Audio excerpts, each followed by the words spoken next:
I went back and looked over the press conference from the Helsinki summit between Putin and Trump, as well as both of their interviews, again, in the last couple of days.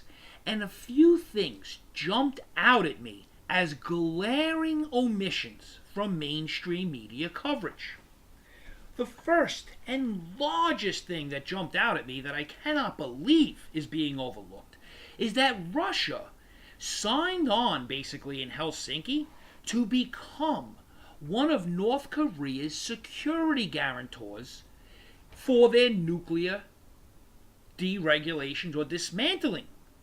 That is tremendous, because not only is America the largest and strongest military in the world going to guarantee the security of North Korea, but the country who is arguably the second most powerful army in the world, certainly the second most powerful when it comes to nuclear weapons, has now also signed on to be a security guarantor for North Korea.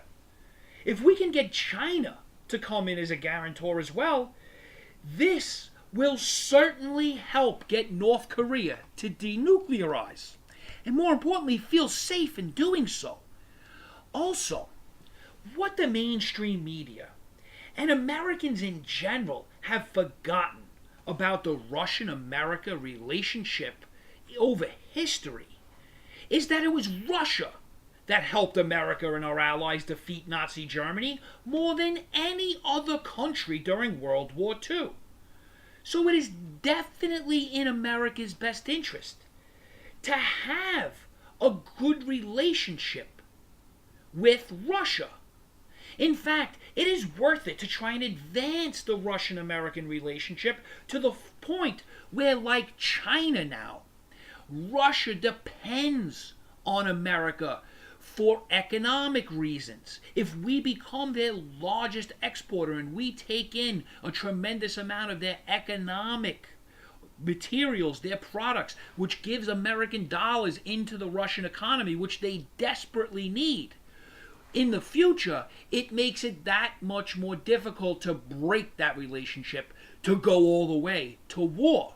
We want this kind of relationship as Americans. This is why it was only a few short years ago that Clinton and Obama wanted to press that reset button to start getting along with Russia.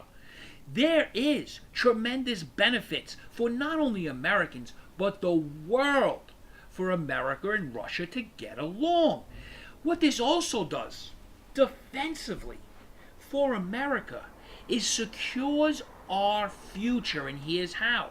God forbid China, because in all honesty, China is a much bigger foe to America than Russia. China is building military bases in the South China Sea. China is trying to advance and control more of the earth. And if, God forbid, down the road it ever comes to a war with China, we certainly want Russia on our side.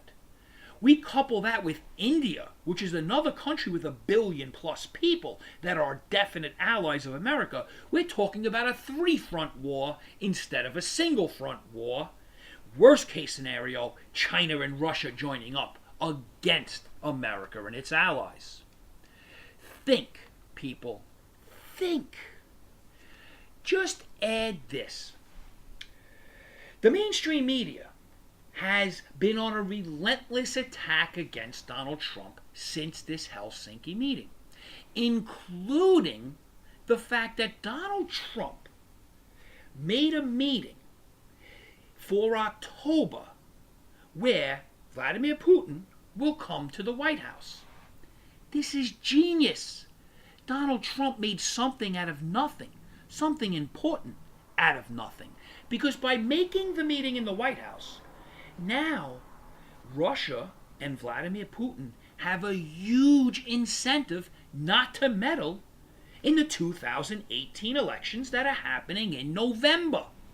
Because if there is a whiff of meddling, Donald Trump can simply cancel that meeting, which would not only cancel a meeting which is very beneficial to Vladimir Putin, because remember, Vladimir Putin in some respects is like the leader of North Korea, in that a meeting with the President of the United States is a big event. It puts him on the world stage as an equal, which at this point in time is very important to Russia. But moreover, the canceling of this meeting would be a global embarrassment for Vladimir Putin and for Russia. And that's why making this meeting, making something out of nothing that Donald Trump can now hold over Vladimir Putin's head, is genius. These are the things that the mainstream media intentionally leaves out, omits, ignores from news stories. Remember, journalists have a responsibility, an obligation to tell all sides of every story. And it is the omission of facts like these that make the mainstream media a one-sided, biased propaganda machine for the left. That is not real journalism. That is what is labeled fake news. It's not that they reported lies. It's that they only reported the truths that they want you to hear, that fit their narrative, that succeed in progressing their agenda of removing Trump, instead of putting out the whole story, which shows pros and cons exist in every single circumstance in life. They leave off the pros and only show their followers the cons. And that's why they believe that the president only lives in the world of cons. This is what people on the right see when we watch the mainstream media. And this is what a lot of the people on the left, especially the centrists from the left, are starting to open their eyes to. This is why the walk away movement is gathering steam and progressing so rapidly.